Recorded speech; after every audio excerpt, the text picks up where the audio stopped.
The Wednesday week is sponsored by Michael Constantine Wealth Management. We bet you can't find a financial advisor closer to Hillsborough Stadium. Hello, good evening, and welcome to another episode of the Wednesday week. My name's Dan Fudge, and with me tonight I've got Stevie, Blair, John, and Simon. I nearly forgot your name then, my apologies. It's been a long week.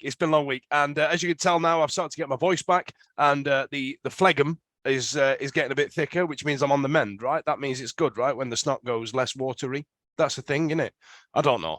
Any road. Last night, Sheffield Wednesday were eventual losers against Plymouth Argyle, leaving us third in the table, missing a chance to leapfrog them in the table. And on Saturday, we also had a game against the Vale, a quite robust Port Vale team. Robbie Williams' big... Well, he was on the radio today talking about Port Vale like he goes every week or something like that, but I don't think he's been in about 30 years. But any road. Simon, I'll come to you first. Port Vale set out their game plan quite, like I said before, quite robust. We did well to break them down, didn't we? Yeah, it was an interesting game set in a football ground which had an allotment as a football pitch. Mm-hmm. We thought that I went down. We thought they'd overwatered it at first. We had a lot of rain Friday night. And when the ball was bouncing, something was bouncing up with it, which we thought was water, which then turned out to be Brighton, not even Brighton Beach, because Brighton Beach is all pebbles, isn't it? It was more Cleethorpes Beach. I've not seen a pitch like it. And it played into their hands. It was very difficult to play football. And we ground out a result, which I would say last year we wouldn't have got that result. We probably would have been drawn or even lost that game. We tend to say that a lot, actually. Now there's definitely been a change in mentality in terms of pushing forward and things like that, John. I mean, do you feel that we've got a bit of a change in attitude, or do you reckon there's just a bit more quality there? Bit of both, I think, Dan. I think that there is a change in attitude. I think they've had more time to sort of work on, address some of the weaknesses, both in the close season with the signings and then on the training pitch. And obviously the addition of the players that we've brought in this season have helped us sort of overcome some of the frailties. Not all, because they're still there, as we'll come on to later on. But they, we're still struggling a bit with the depth at the back, but when you go to places like Port Vale, it looks quite a big pitch as well. I don't know. To say they brought it in as well, they brought the lines in, but it still looked quite a big pitch. But as Simon said, it looked quite a poor pitch as well. Very patched up in places, not much room for slick passing and that, were they? But I think it was an illustration of how we have improved in terms of game management, where that game might have filtered out to a draw, or might have got sucker punched in it. But then again, did we really look like we're going to score until Will Vokes popped his world in? I'm not too sure. So it was a hell of a goal, wasn't it, Blair? I thought he took it really well, didn't he? Yeah, it was an unbelievable goal.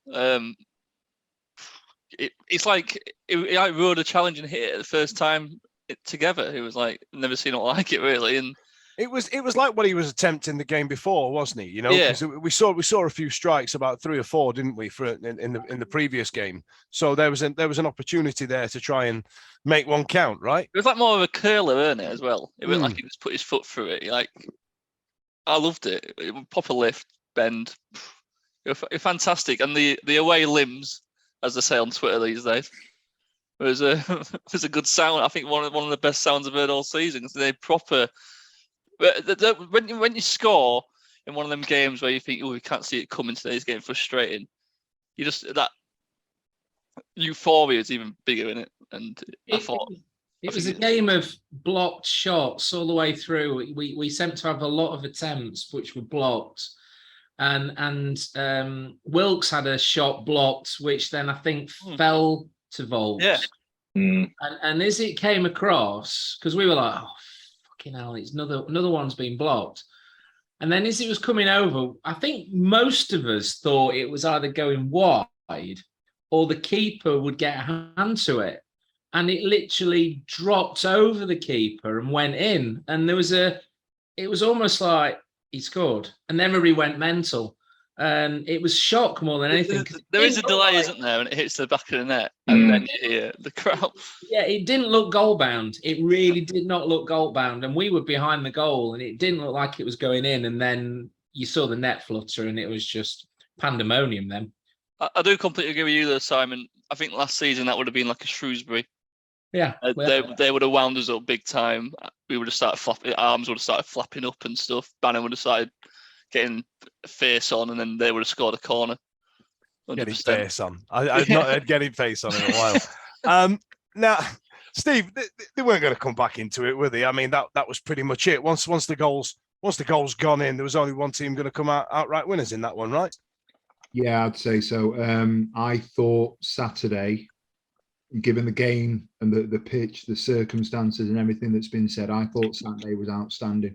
I thought we were brilliant, not in terms of the quality of football that we played, but going in the circumstances that they were, going to Port Vale on that pitch, which was a joke. I don't know if anybody else noticed it, but at half time, I think their right back picked up a chunk of the pitch and literally dropped it as if somebody'd taken a shovel to the pitch and, you know, sort of replaced it. It was terrible. It was an absolute death trap, and you can't play football on pitches like that. And for that reason, the fact that we stuck to task, I thought Will Vaulks arrived in a Wednesday shirt on Saturday. I thought that was his best performance for me. I thought Hennigan, and I've been a critic of Hennigan's, I thought Hennigan was outstanding. I had no issue with the selection. I said last week I thought he was going to play Wilkes, and he did. All right, it was enforced in terms of Gregory's injury, but I think he'd have probably made that change anyway. I think that was the kind of game where you put Wilkes in and say, right, we're going to give you a start and see how things are going. I thought to a man, we stuck to task. We did what we needed to do. And once the goal had gone in, there was only going to be one winner. I thought given everything that, you know, everything that played out on Saturday, I thought we were relatively comfortable. At 5 o'clock on Saturday, let's be right, I thought, given that, like we said, that's the kind of game that you draw last season or potentially lose, we might have turned a corner. And, you know, we wake up Sunday morning, everybody's buzzing, and we're talking about Tuesday night as if to say, you know, we could go top of the league on Tuesday if we beat Plymouth. Well, I'm sure we'll get there. So not aiming for the truck.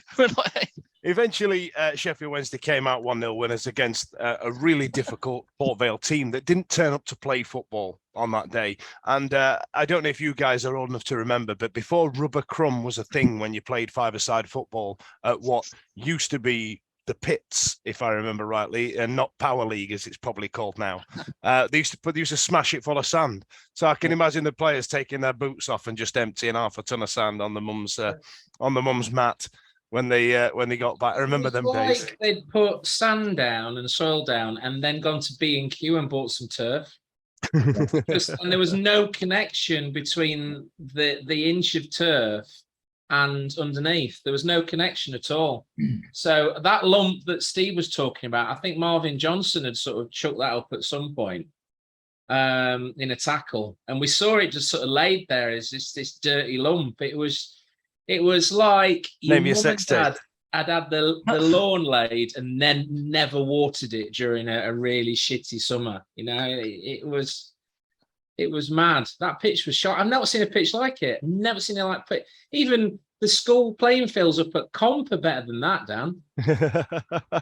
Yeah, but mind you, we never got to play on them up at the Comp. We used to get on that plateau and just run round it in a yellow vest. That's what we used to have to do back in the early 90s. Now, in terms of selection, Forrester got a start. No, he didn't. Who the fuck's Forrester? That's for Port Vale. Sorry. I've made notes all over the place. I thought Forrester had a good game. Ihekwe, I think I've got that right this time because I was pronouncing it like Rob O'Neill was last night. Ihekwe, I thought, was very good that day, and I actually thought he was quite good last night. But what the player I want to speak to you about was James in that left centre back role. I think he's starting to make that shirt his own, if I'm honest. I thought last night it was very good. I thought against Port Vale he was very good. And him and Johnson really seem to be, you know, Simon, they seem to be syncing up a little bit, as it were. They do, but, and Steve might not like me for this, Johnson's not going through the best. He played wellish the first half against Wickham. I thought he did the hard stuff really well against Port Vale, and then the easy stuff he didn't do very well. The balls into the box, the crossing, the passing, he let himself down. We'll talk about last night later on. I think James is looking brilliant, and is that showing Johnson's poor form at the moment? Is he showing his inadequacies up? I don't know. I think Reece James playing where he is for a lad who's of his height and his age, he can read the game so well, so well. I must admit, I think he's impressed me the last couple of games. I think he's really good. Do you not agree, Steve? I think it's the fact that McGuinness is injured. I'll be interested to see what happens when McGuinness is fit. And to the point around Johnson, listen, I like the guy. I want all our players to do well, but if it's not right, it's not right. Everybody knows historically I've thought a hell of a lot of Iorfa. Dominic Iorfa's got no business getting anywhere near our first team at the moment. And if the form isn't right, you've got to take players out.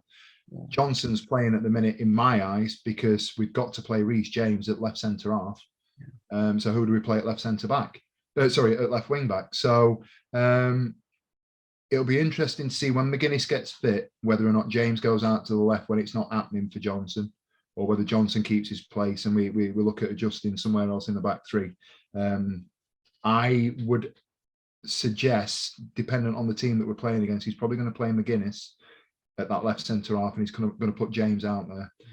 I think to Dan's point, I think Reece James has been excellent since he's come in. We talked about it last week. I've got no issue with his height, to be honest with you. I don't think he's been at fault aerially for anything. I think he covers the ground well. He reads the game well. He overlaps Johnson really, really well and offers that threat going down the left-hand side. That sort of partnership relationship has worked really well for us. So I've got no problem there at all. He deserves the credit he's getting and the recognition that he gets, because the last 2-3 games he's been very good. He certainly gives me a lot more confidence than when the ball comes over than when Odebayo was playing. You know what I mean? Like, he certainly knows where the ball's going to go.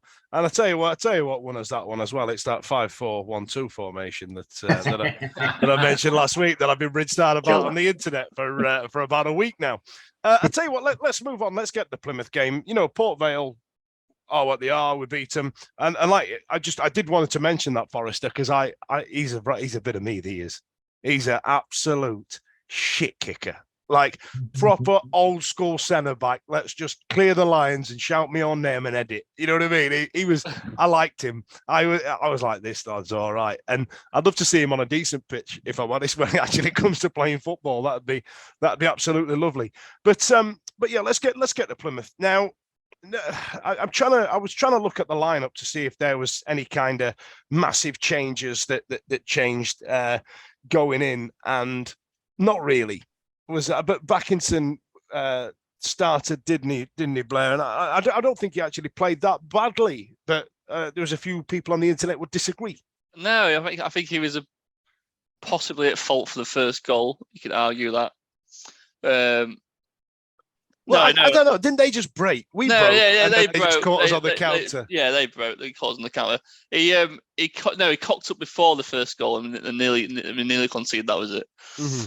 Other than that, I thought he was good. I really like him. I really rate him. I thought the team selection was spot on last night. Yeah.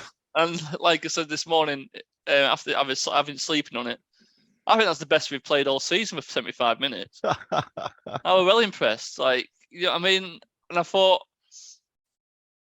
when do we talk about it? Because unfortunately, his substitutions has ruined that, because no one's even mentioning how good we were for 75 minutes now.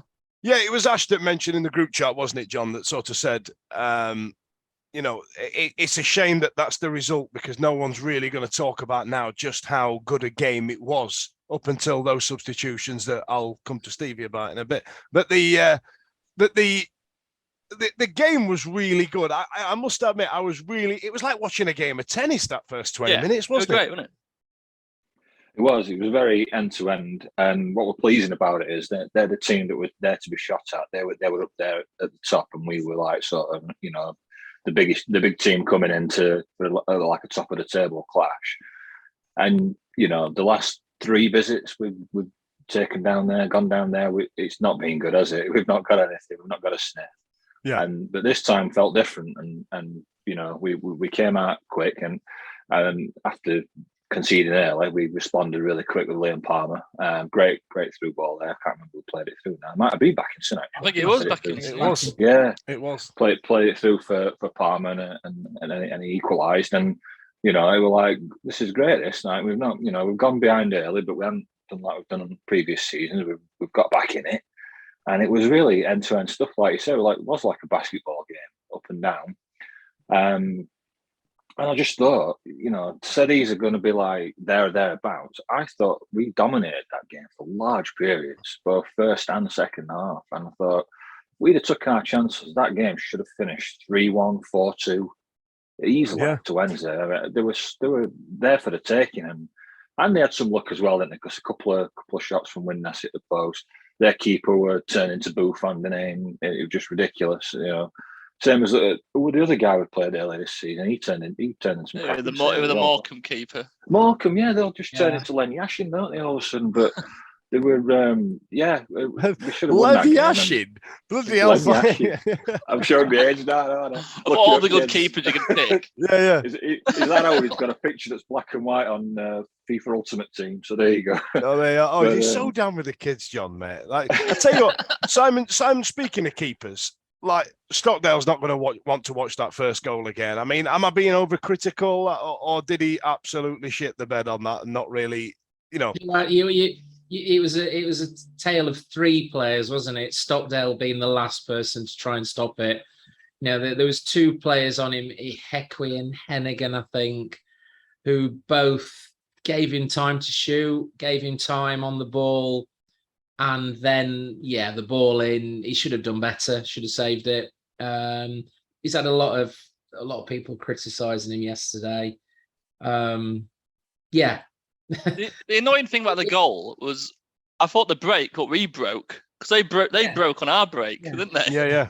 I thought that break was really good. Yeah, it was. They had a shot, or they had a chance. We broke really well. I mean, we absolutely leathered up that pitch, didn't we? And then it kind of came the other way. We went, oh, hang on, we're losing. What? That summed up the start, but then afterwards we came back within. It was great. Well, I don't know how soon we scored after they'd scored, but it was probably 5-10 minutes, if that. I think it was 2. Yeah. I think they were 7-11, something like that. Yeah. And we played Ipswich now, drew 2-2 with them. So I sort of like, we've all slept on it, haven't we, since? And I know we were messaging each other last night, and I sort of looked at Twitter, and I went to bed in a really, really bad mood. And Joanne Carton and Stan got into bed, and it was like such a fucking foul mood, excuse my French. And then I got up this morning and I was still in the foul mood, and then went to work, and works managers started. It was a Wednesday. I started talking about it, and I came into a more foul mood, and then even more foul mood every Wednesday night. We were all just stomping around work today, like middle-aged men in bad moods. I mean, let's not get carried away. We did lose to a last-minute winner at the top of the league. You know what I mean? But you've got to look back on it and say, right, okay, so we've gone against a team who have won every game, or won every game at home. We're top of the league, scored God knows how many goals. Who previously last time we played them in the league, we got battered down there. And up till 70 minutes, we were the better team, without doubt. We battered them, and if it wasn't for the reincarnation of Buffon in their goal, we would have been 4-1 up, 5-1 up. I mean, some of the saves he made, that save from Johnson, I thought the Windass one was most impressive. Yeah, if Smith had actually put that one away where it was virtually 1-on, when it was 1-on-1. Oh, that was a terrible finish, man. It was a terrible finish. And you just think, if they'd been... So we missed chances, and also the keeper kept them in the game. And up to that point, we were far, far, far the better team. Far better. That nobody can deny. Even the Plymouth fans cannot deny that they were shitting themselves. Bannon and Windass were ripping them a new backside. They were. Now, before we get to the substitute, Stevie, I'm going to give you a 2-minute long platform to wax lyrical about the goal that we scored and the way you took it and the celebrations and the fact that he scores more this season than he has done any other season in his career combined. My proud dad moment again. It's a weekly thing, isn't it? Listen, the guy's great, and I thought the goal was great. I think the response was exactly what we need, and the fact that we rebounded and scored the equaliser as early as we have, because in other games that becomes a thing where we carry that, and you go into a sort of a thing where we're then chasing the game. We've responded really well last night, and I get maybe it's me with sort of uncharacteristic negativity. I don't think we were far better than Plymouth last night. I don't, and I know that's the overriding feeling up until. I thought we were good, but I also thought they were as well. As daft it sounds, like it seems we were playing sublime, but it's not like they were playing shit either. That first 45 minutes was probably the best 45 minutes of football I've seen in terms of a game of football at League One since we've come back down. I thought the game was brilliant. It was full-on end-to-end basketball, fast break stuff. The goal that they scored was fast break, or counter-attack, as we call it when we're talking about soccer, football, soccer. It was just good. It was a good game of football. It was enjoyable. I think, to be fair, 1-1 going right to sort of the wire, whether we agree with the substitutions or not. And I'm not saying that I do or I don't yet. A draw would have been fine, and if we don't concede that goal in the last minute, everything's absolutely all right, isn't it? And we take heart from the performance that we put in. But I think Liam Palmer, excellent. Again, I don't think there were many players that were better than him, if any, from a Wednesday point of view on the pitch last night. He took the goal really well. He's proven that he can get forward. He's fit. We talk about it every week. He's looking fit. He's getting better. With age, I think we've talked about the fact that, or I've talked about the fact that previously, I don't subscribe to this notion that he's found his level at League One. I was going to see. I've written that down for you, Stevie. Actually, I've written that sentence down with your name next to it. And the reason is I've seen a lot of it the last few weeks since he's been performing. Now we know that he spent the summer working on his fitness on the side, as it were, while he was raising money for charity, but also still turning mega fit. He's turning out better performances. But that phrase crops up a lot because he's performing very well in League One. So people are saying that Palmer's found his level. But I was unfortunate enough to watch Leicester versus Nottingham Forest the other day. And in that Forest team, there is nobody sat there that I'm thinking, Liam Palmer's probably better than them. I mean, Jesse Lingard, Jesus Christ, who's paying him? Yeah. No, I totally agree. But my frustration around that is I'll take Bannon out because Bannon's he's a class apart from. Well, it's the £1 million a week he's on, mate. He's £40,000 a week. But we talk about Windass, and it's Windass is far too good for this level. We talk about that a lot, and he is. You're absolutely right. He is. We can talk about players that are too good to play at this level. I put Palmer in that conversation. I think we mentioned last week. If we get out of this league, we ain't struggling. We won't struggle in Championship. Not with the squad we've got that we own as well. And I think that's something that Moore's done that we haven't had the luxury of doing since the Carlos years.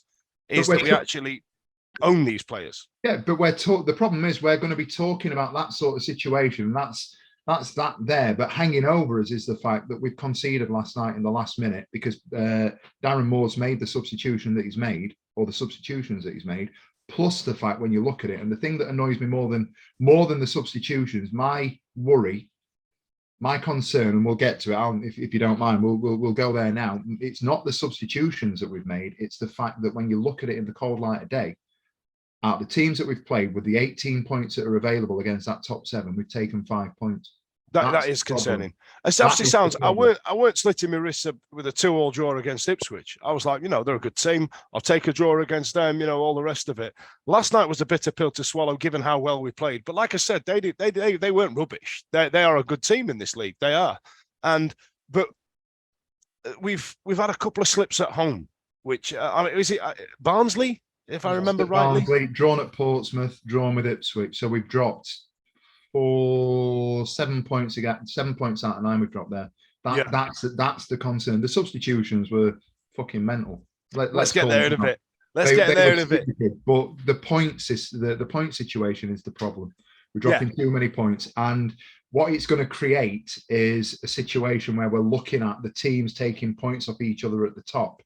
And I think we talked about it again previously last week. If we keep steamrolling against the teams that we should be beating, that's fine. It becomes who takes points off each other. And we didn't go up last year because we didn't take the points. We didn't take any points off the teams around us. Yeah, you know, we all remember your Bath story, mate, from last season. You know what I mean?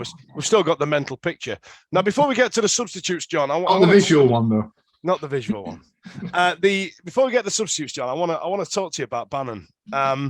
He was by far and away the best player on that pitch last night, and he has been a number of times this season.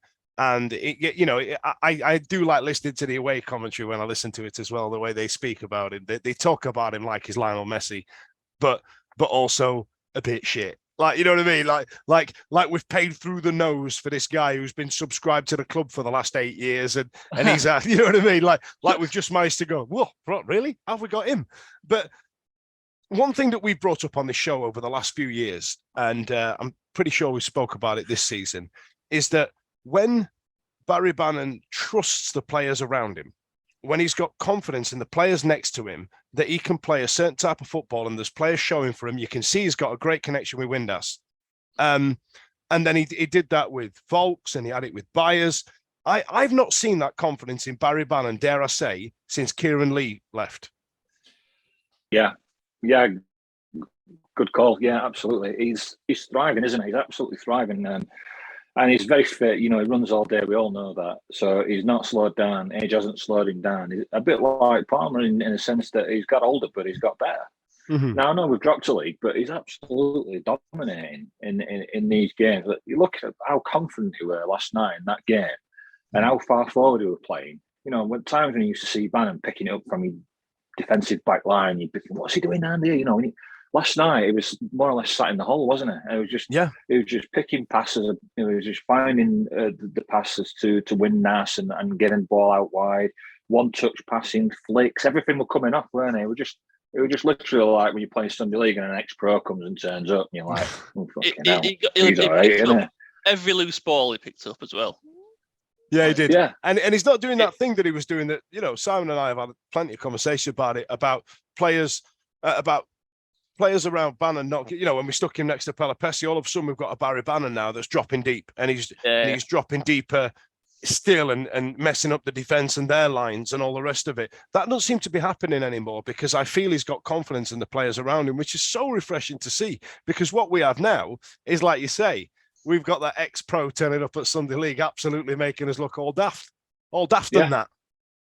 He's just dominating teams, and they can't stop him. I mean, the better teams can, like the top, you know, the teams that we've played and we've lost points, they'll get on him. Plymouth, I thought, didn't really get on him, or they couldn't really stop him, and which is why we're also bemused that he got taken off. You know, yeah, we controlled that midfield completely. We were in charge, weren't we? We're absolutely in charge.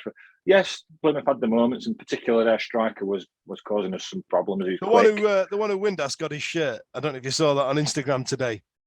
Swap shirts with Hardy at the end of the game. Hardy, yeah, that's the one. That's the guy. Yeah, I mean, he was targeting our right side in that first half, and they were giving Heckway problems. And Palmer was trying to get back because he was trying to be both a defender and attacker, you know, in that wing back role as you do.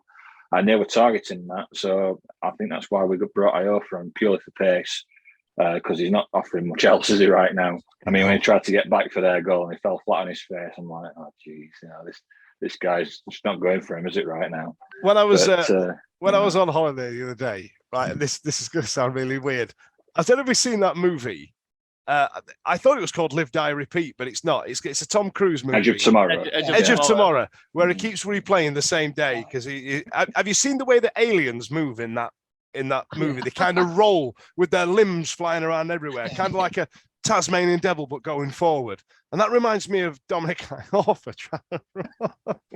It's a good film, man. the way he was going, he was going to go past him and tackle him, and then he just fell over. I know. Yeah. I know. It was like somebody. You know what it had shot reminded him. me of? You know those YouTube videos where they've riled a middle-aged fat man up and he goes running after him down the road, and then the camera turns around and he's like that. He falls. It was just most because I thought, oh, he's got him. He's going to go past him. This is the Dom of old. He's going to sprint past him. And Ethan said, oh, Big Dom's got him. And the next minute, he fell over. happens to the best of us, done it, Steve. We've all done it. We've all done it. We're big lads. Now, Simon, I'm going to ask you to fill a role here because this is the point that we've all been waiting for. Now, had it been last season, we'd have had Ash here, and he'd have been the person I'd have kept this topic in the pocket for somebody like Ash. So I'm going to ask you to fill that role for me now. Okay. Let's talk about the substitutions, because I thought we were on top, weren't we? Right, so I've got to get my inner Ash out. Yeah, you've got to channel your inner Ash, mate. Fucking hell, I've got to be a very angry man. Right, okay. So substitutions. Ethan said to me, he'll bring Pato on. And I looked across at my 14-year-old son, and in my head, I didn't say this. I went, don't be so fucking stupid. You kids know naught. And yeah, you know, note. And the substitution, in the past, he's been taking Windass off, or he's taken Bannon off, but not either of them at the same time. And the two guys who were running them ragged, and the guy who was running the game, which in my opinion was Bannon, he took both of them off. And at that point, he brought Patterson on and Deli Bashiro, who hasn't really shown to us that he deserves a new contract. I just looked, and Ethan went, he knows football far better than I do. They're going defensive, Dad. They're going to hold out. I looked at the clock and I went, oh, fuck. You know what it reminded me of, Dan? Wimbledon away. Wimbledon away. That's what I'm thinking. But with Wimbledon away, we were 2-0 up against bloody Wimbledon. You know what I mean? I go, yeah, we're all right, lads. They're not going to break through. Right, that keeper could only make so many more saves. There's only so many more misses we could make. We were going to win that game. And I know Steve said, look, they had their time in the second half. Plymouth did occasionally attack us, but we were on the ascendancy. We were the team on the ascendancy. They had to change it up to try and counter that, but we were still on the ascendancy. The two players who were running that game, he took off. And his excuses afterwards were they were tiring. Well, I'm sorry, guys. There's 5 of us here. I didn't see any of them. The player I thought was tiring was Smith up front. Yeah, he was grafting, Smith. I would have taken Smith off and brought Gregory on. Now, anybody who says, oh, Gregory's injured, well, Blair said it on the WhatsApp earlier on.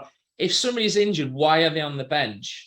They shouldn't be on the bench, right? And giving them 20 minutes ain't the worst thing to ever happen either. You know what I mean? Coming on in 1 minute, you know, Patterson came on, and I don't actually remember him doing anything. It was just a complete head screw from him coming on. I asked. Is it because you got mugged off by your kid? Is that where it is? Because you've just gone, God, I really am now a silly old sod. I asked Pete Lohman today. I asked him, because he's the stats man, isn't he? And I asked him, what were the stats before and what were the stats after? And we were matching Plymouth ball for ball up to that 70th minute. And then after the 70th minute, we just disappear. And that, he basically took any confidence that he's built up since the start of the season in his management style, and the changes like we were talking about Port Vale last season, we would have either drawn that or lost that. All that confidence that we had and all that, he's not going to make a mess up, and that him understanding that maybe he hasn't got it quite right. Like the Ipswich game, he didn't have the formation right, and he changed it, and it changed the game, and we drew that game. Everything, all that confidence we built up in the manager, and all the ammunition that the more outers had no longer got. Can you imagine being a Plymouth player or a Plymouth fan and seeing Bannon and Windhoff getting taken off at the same time? I tweeted it today. Fucking hell. People actually saying, he's a right player, Bannon. Thank God you took him off. It was memes by Plymouth fans. Yeah. I love the idea that in like a click of a finger, all of a sudden, all of our momentum's just gone. You know what I mean? So I think I'm going to call this Darren Thanos more this episode. Yeah, like, you know what I mean? Just absolutely. boom, gone. Now, Blair, this isn't. It was Plymouth. Plymouth are top of the league. Plymouth were good last season. Plymouth have battered us a good number of times. Now, I understand taking Windass and Bannon off if we were playing, Morecambe. You know what I mean? Bristol Rovers, Burton. Yeah, and you're 3-0 and you're 3-0 up. And we're 3-0 up. Yeah, I get it. You know, give them a rest. But these are the games that we want our big players to do 90 minutes in, isn't it? Yeah. If we won that game last night, and I think we were on course to do that. I really were. That we could have gone top of the league. Well, we would have gone second because Ipswich won, but it would have been second. Yeah. I think from a confidence, from a fan perspective, from a managerial perspective, and a player perspective, we would have been second. And I think they would have they could have really pumped their chest, stuck their chest out on Saturday, and be like, we're not moving from second now, or third. You know what I mean? We only go, if we're leaving second, we're going top. That's it. We're not going come third. Beat us. Yeah, because we've just gone down to Plymouth, who were top of the league. It got rearranged because of what happened, and it got rearranged to a Tuesday night, which was a difficult fixture anyway, going down in on a Tuesday. Fucking trek, innit? 5 hours. And then he did the cardinal sin of looking to the next game, didn't he? He got to 70 minutes, thought, take these off now, get a point here, then I'll smash Cheltenham. That's 4 points. That massive powerhouse that is Cheltenham. Yeah, that's in it. That's four. And I think that's my issue with it. 4 points from 6. I'm buzzing here. Now, I'm not going to go down the route of more in, more out. Reason being is, I think it's very difficult to have that conversation, given that we're in League One, we're third in the league, and he did drop. He dropped the arse out of it last night. I don't think there's many people. And Callum Patterson. Callum Patterson. Like, I get it, right? He's a million times better at football than I am. He's a great bloke. I see him outside Hillsborough taking pictures with kids. Do you know what I mean? I'm sure he's a great lad in and around the dressing room, but he's fucking wank. And I can't. You forgot the thunder chuffer that he scored against Bournemouth. Oh yeah. But God, whenever he comes on, he does nothing. Absolutely nothing. Listen, there is a role for a player like that. For me, I can't understand that we signed him as a right back and he played right back. I can't, in my head, see that man doing what LP2 does. I can't Nobody see can do what LP2 does. Here he is. Look, here he is. Bloody hell. Well, Monk got rid of Nuyu and got him in to play striker. Yeah, as well. I love the way that we replaced Nuyu with Nuyu 2.0. Essentially, that's what we did. Who doesn't seem to have the ball control that Nuyu had. Anyway, anyway, okay, just one point. I thought it was interesting. I've seen a couple of bits on. And I think you guys have covered the substitutions and everything. Just from my point of view, fuck's sake, Darren, I stick up for you every week. I try and give you everything. He makes it hard, doesn't he? Mate, it's like being a Michael Jackson fan in the early 90s. It's this all over again. You're going, Jesus, help me out. Just one day. Honestly, I was like, it got to like half time. I'm thinking, yeah. Like second half, I'm thinking we're on top here. I thought it was competitive, but I agree with everything that had been said. And then the subs happened, and I thought, right. And then the goal went in, and I just thought, oh God. Jesus. And I think the interesting thing from my point of view is that you get the lads that will come on and they'll be active on social media. And I know that there was a little bit of a talk last night about Bannon and how he responded to being subbed.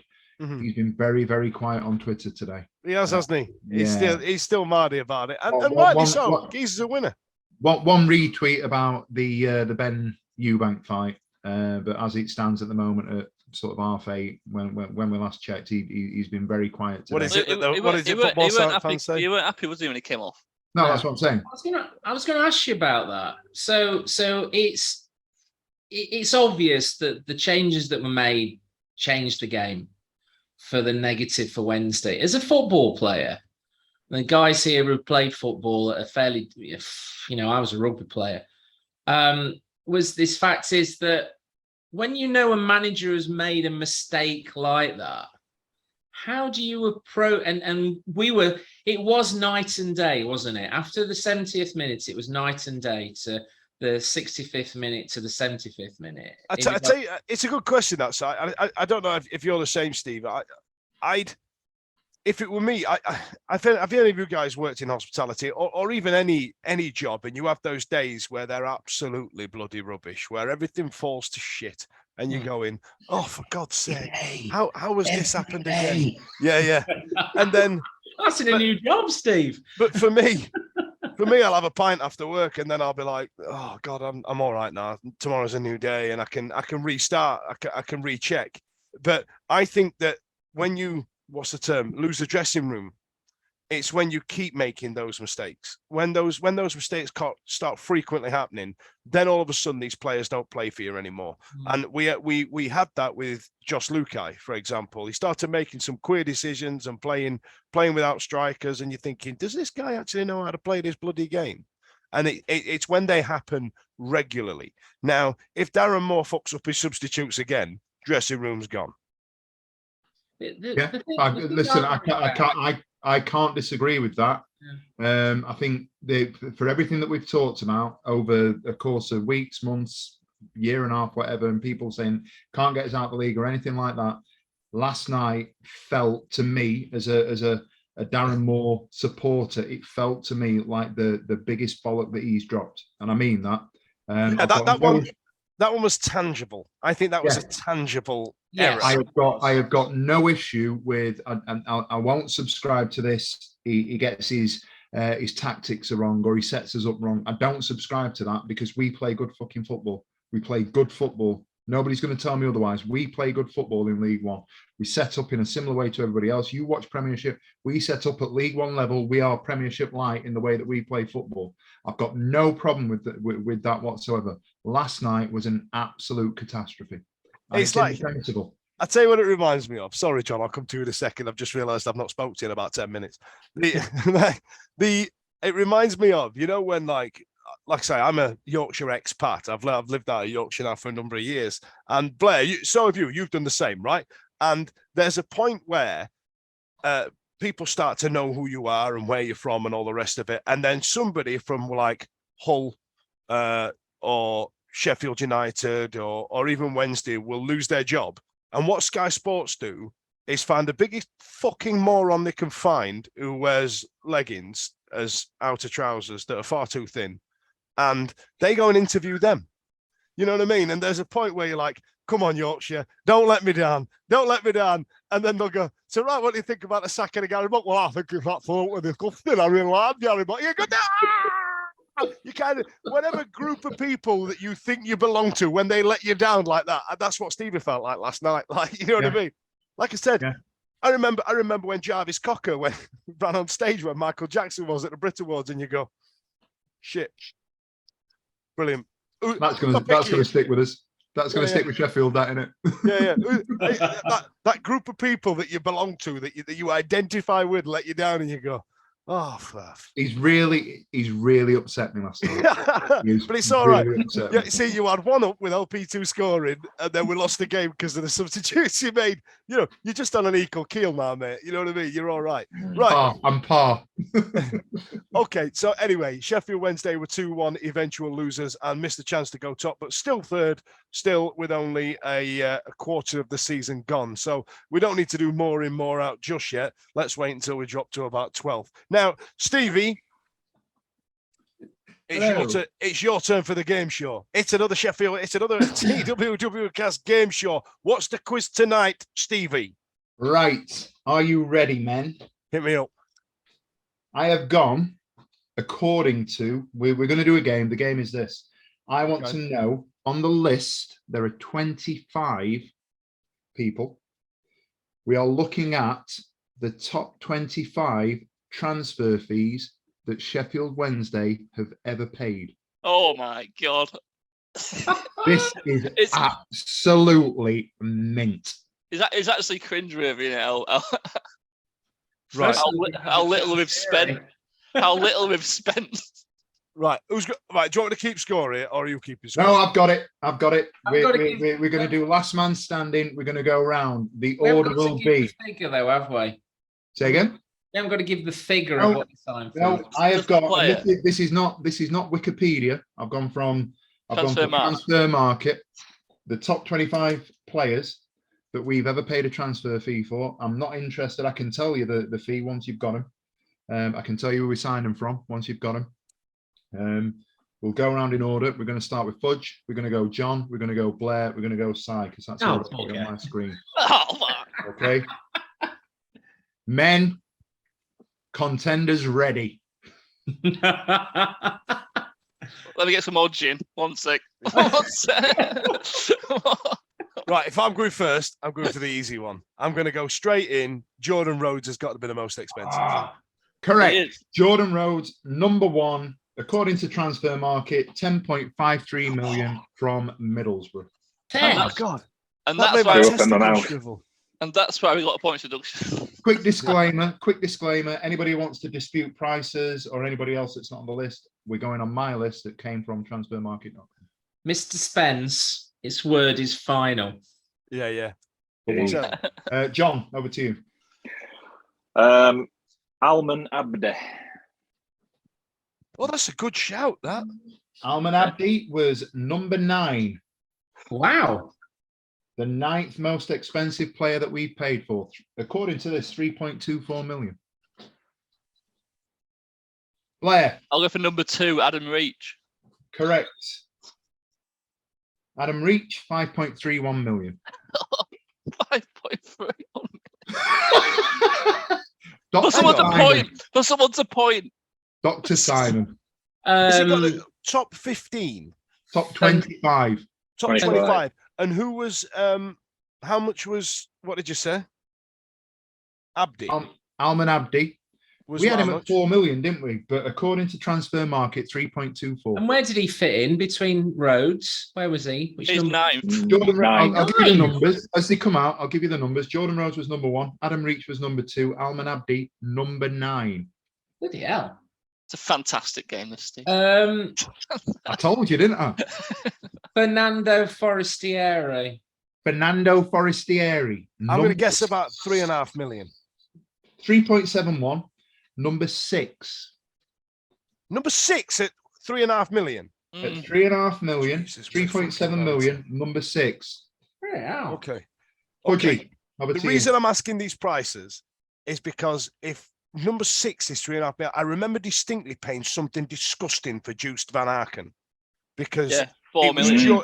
it was during that period of time where we'd looked at 200 defenders. Is he your answer Yeah. then? Yeah, let's go for it. I want to say it was about 2 million. And we were at like championship level, struggling for money. Van Aken, number 12. What? 12! He's our Sorry. 12th most expensive The side. 12th most expensive player. 2.7 million from Heerenveen. I'll never Oh, forgive him Vale. for that Sheffield United game. Me either. Me either. I used to love bouncing. Oh, Yeah. Right, I wasn't hate it now.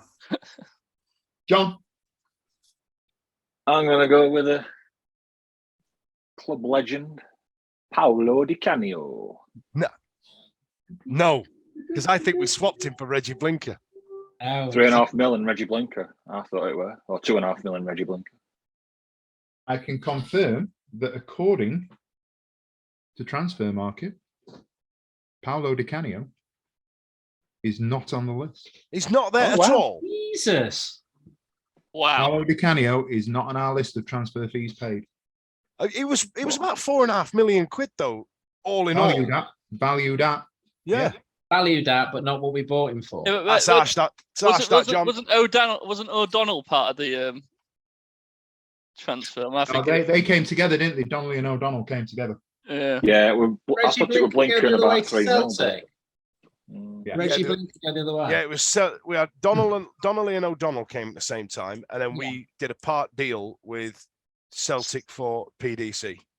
And Blinker went. Blinker. Right, Blair. I'll play it safe. I'll go Gary Hooper. Gary Hooper, What a number player. 7. 3.5 million. That was big money, wasn't it? We were fucking ruined. Oh, I don't know. Got us money's worth out of Gary. I mean, the days of spending 3.5 million on a player like Long Gary. gone, mate. Long And now gone. look at Pipe us. dream. Halcyon days. Si, Oh God. I'm trying to think of some of the names that are the outstanding. shit that's been signed into Chancery. I'll tell you what, I'll go for an old one. I'll go for an old one. I'll go for an old one because I'm an old bugger. Name yours. I'll go Andy Sinton. Oh, that's a good one. Yeah. Dr. I remember we Simon. paid actual in money there, for him, though, is didn't he? we? Was it Spurs we got him from? QPR. QPR. My Andy old gaffer. Simpson is at number 10. 3 million. He's at Did number we 10. spend 3 million on Andy We spent Sinton? 3 million quid, and that was like what, 1993? 93-94 season. Wow. Turned down Arsenal for us, didn't it? That's top money, that is. Uh, Hang on a In minute. them days. What a flex. Right. Oh, he's writing them down. Come on. I'm writing a list of names. There's one that's been triggered, but I'm keeping that in the pocket because I'm going to drop some knowledge on you right now. I remember my mate Dave Marshall telling me when I was 10 years old at school that we were going to sign Marseille's Chris Waddle for £1 million around 1991. So if we're spending £3.5 million on Joost Van Aken or whatever the bloody hell we spent, Chris Waddle has to be in that list for a million quid. Is it in the top 25 though? Wasn't 25. Wasn't a lot, was he? I can tell you, Dan. I need that X Factor music, don't I? It's that. Chris Waddle in the top 25 lists of Sheffield Wednesday transfer fees paid is number 25. Get it! Skinny your teeth, lad. What was the Skinny your figure? teeth. What was the figure? It was, Figure it's got to be according a to million transfer quid. market is 1.35 million. Right. Can we just have a moment to just reflect on the fact that we've paid 1.35 million for Chris Waddle? And how much for Joost Van Aken? Van Aken's twice was the Darren player Moore that Waddle was. And a quarter of the player that Alman Abdi was. Wow. Where? Marco Matthias. Good man. Did we Number pay 11. actual money for him? Oh yeah, quite a bit. 2.7. Oh, fuck. We didn't Third pay him top enough. goal scorer in Portugal, weren't they, when we bought him? But Was it? Are you all right there, Blair? You getting attacked by the cat there, pal? Yeah, Cat wants to Simon. join in. Right, I'm in the dregs now. Is it me or is it Simon? It's Simon. Oh God. Shit. I was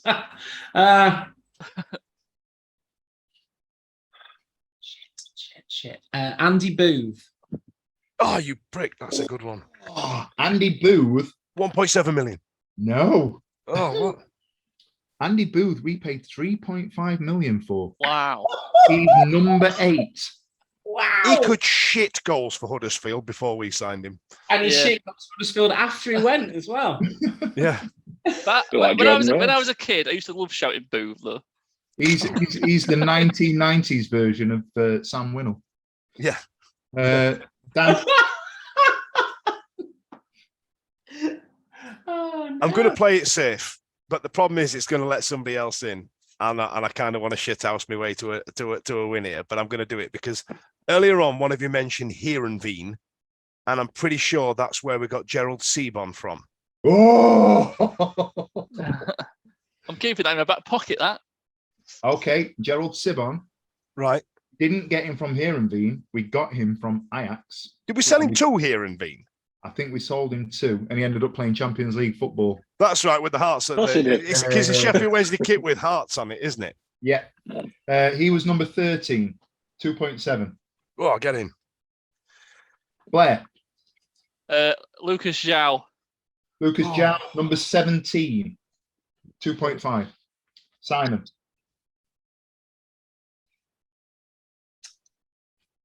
Des Walker. Oh, you prick!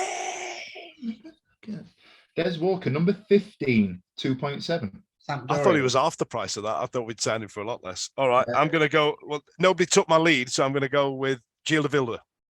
Oh, that Gilles was de great. Vilder, number What's the Vilder? 3, 4.5 million. Number three. Number 3. Our top 3 in reverse order is De Builder, Reach, and Jordan Rhodes. Yeah, Well, the thing is, with De Builder, we bought 2 Alsatians as well, didn't we? yeah. Yeah, and bail money. Yeah. Where? Carboni. Ooh.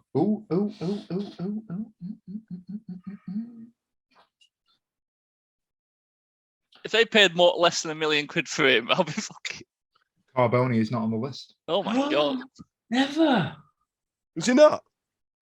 They just don't like Italians, John. That's what it is, mate. Benito Carboni is not on the list. Wow. Right. Simon. All right. There's one name that I'm going to share with you once this is done, and it's going to absolutely blow your mind. Blow your mind. Wim Jonk. I think Wim Jonk signed on a free, actually. Yeah, did we pay for Wim Jonk? He were on 40 grand a week in the 1990s, weren't he? 40 grand a week. Bloody. Bannon money. Bannon money. Bannon money in the 90s. It's a difficult one, this, because we signed 2 lads at the same time, and I can't remember if we paid. Yeah, we let the shit, Oh, the them good one go Serbians. and kept the shit one. The shit one had a Premier League Yeah, it career was for about another 10 years. I'll go. I know went to when we Juventus. went to Italy, signed for a huge amount of money, which was it Darko Kovacic? But I'm going for Dejan Stefanovic. Stefanovic I'd have is gone- number 14. Right. Ooh, good shout. I've just thought of loads more now. 2.7. What did Darko go to? Did he go to Juventus for like 9 million or No, something? I think we Yeah. sold him to something like Real Valladolid or something like that. He had a It was season there. Real Sociedad. Real and then they Sociedad. sold him, and And then then they he sold went him for about to 15 15 Juventus. million quid. Mm. They said they signed him. And he was Oh. living in. Wasn't he living in like Hallam Towers and in McDonald's and was really homesick? And that's Yeah, why- He had skin so white, he was see-through after a while. He was so grey, wasn't he? Right, okay. Right, something's just triggered me there because I remember he told us a story about this on one of our early lockdown lives about those 2 Yugoslavs that didn't know each other. Yeah. And we just assumed they did because they were countrymen. But the man himself, we let him go. He played for Leeds, and then we signed him back, John Newsom. Dan. Number 19. Wow. Good Well, shout, oh boy. 19. well done. Si. John Newsom. Oh God, why does it keep going around to me? It's only me and you left. Is it? Yeah. Numbers remaining. You've not picked the 4th, the 5th, the 16th. The 4th. We've got the 4th highest is still out there, and the 5th. You'll kick yourself at the 5th as well, by the way. Well, you kick yourself at the 4th. Andy Hinchcliffe. Oh, that's a good one. I had that Mm. one. Hinchcliffe is number 5. Last Wednesday player to get an England cap. Was it? Yeah. I think so. Right, Andy Hinchcliffe's gone, right? Yep. I don't know how I'm still in this. Mark Bright. Oh! That was out of Williams nowhere. It's got to be. and We had to pay money. 1.5, was it? Number 22. Might have been that one. Mate, I am proper struggling now. You're gonna kick yourself. I've got one that I wanted to say for about the last 5, but because I wanted to say Francis Jeffers. Can we go Chris Woods? Chris Woods. Simon. What? He's not on the list. Ah! Do you know? Right. Okay. So before I assume victory here, there was obviously. Did we actually say Darko Kovacevic in the end? We didn't. No, Right. I got him. Okay, He so he's said the on the both, list. but I've written this Go on. name down, and you and I know that I've got the same love for him as you have for LP2, and I'm gonna go with Northern Irish I know where fullback you're going. sensation. Is Ian Nolan on that list? He is number 20. oh, Ian Nolan. Ian Where did Nolan. you pull that from? Ian Nolan. Who are we missing then, Steve? Okay. Do you Mark want me to de go? Geyser, is he on Come it? on. Just go down the list. Yeah. I'll go in reverse order because reverse order is funny. Reverse order. We had Waddle at 25. I'm not going to do them all, obviously, for time. Waddle at 25. Chef Kikuchi was 24. Oh, that's how much? 1.35. It was in the tip of my tongue. Lad. 23 we didn't get. Richard Creswell. From York. Yeah. 21. Excuse me, coughing on mic. 21 was Jim Magilton. Jimmy Magic. Steve, how much were just Cresswell? How much were Cresswell quickly? 1.4. And what much was Jim Magilton then? Jim Magilton 1.7. Keep going. Who else did we not get? Sorry, I've got a coughing fit coming. Ian Nolan 20 was 2.03. Here's one for you. Patrick Blondo. Patrick Blondo. Oh my God. Number Dreadful 18. French Player of the Year. Number 18. Number 16, we've mentioned him. Or the last two we've mentioned. The two that we didn't get. Number 16 was Wim Yonk. Oh, we actually paid money for him. We paid 2.5 for Wim Yonk from PSV Eindhoven. Wow. And the outlier, 4.5 million, the fourth most expensive player that we've ever signed was Darko Kovacevic. Was he? Yeah. Oh, He was right. 4.5 million. 4.5 mil. Christ. Was Alex Anderson on the list? No. Wow, that was a great game, that Steve. And I think the stiffness on the Italians there. You got your data where you got it from, but there's no way we didn't pay money for Di Canio. So. I'm gonna look up. And Carbone. I'm gonna look up Di Canio and Carbone because I thought we paid about 3 Oh, million quid. I tell I've you seen what, the website you've been on. So. Have you been on it? Here, look what we got here. Where is it? Transfer Market. Mm-hmm. Oh, there's a page 2. Hold the line, caller. Gotchi Sedlowski's number 26. The guy who John Newsom told us he had one leg longer than the other, could only run in circles. But anyway, let's move on to the game this weekend. We've got Cheltenham. John, my apologies. Let's come to you first. How are you feeling about Cheltenham? Let's get some predictions in, kids. Yeah, I'm obviously quite confident about bouncing back and being back at home and beating Cheltenham. They could be in for the backlash. I don't know if did we hammer them last season, Cheltenham? I think it was quite convincing, wasn't it? We beat them 4-1. Did they score? Is that Alfie May?